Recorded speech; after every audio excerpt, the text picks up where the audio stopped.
एक बहुत बड़ा रेस्टोरेंट था। उसमें बहुत भीड़ लगी रहती थी। एक गरीब व्यक्ति जो उसे भीड़ के फायदे उठाकर चुपके से खाना खाकर निकल जाता था और खाना का पैसा नहीं देता था।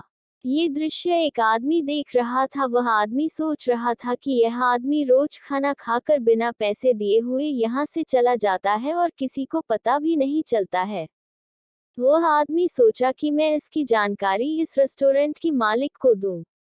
वह व्यक्ति खाना खाकर उसे मालिक के पास पैसे देने गया और बोला कि मैं आपसे कुछ जरूरी बात करना चाहता हूँ।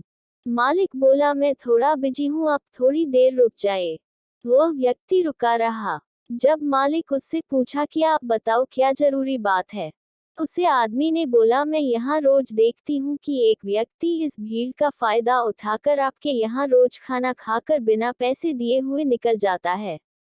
आप उस पर ध्यान क्यों नहीं देते हैं? आपको इससे कितना नुकसान होता होगा? मालिक मुस्कुराते बोला, मुझे पता है।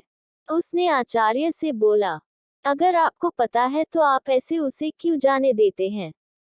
मालिक ने बोला, मैं एक दिन उसके पीछे पीछे गया था। जब वह बिना खाए बाहर निकला तो उसी दिन हमारे रेस्टोरेंट में भीड़ भी नहीं थी और वह मंदिर में जाकर माथे टेकर भगवान से दुआ कर रहा होता है कि भगवान उस रेस्टोरेंट में भीड़ लग जाए ताकि मैं उसमें खाना खा सकूं और चुपके से निकल जाओ। उस वक्त तब मैं समझ गया कि मेरे रेस्टोरेंट में इतना भीड़ क्यों लगा रहता है। उसकी वजह से मुझे क्या नुकसान होगा?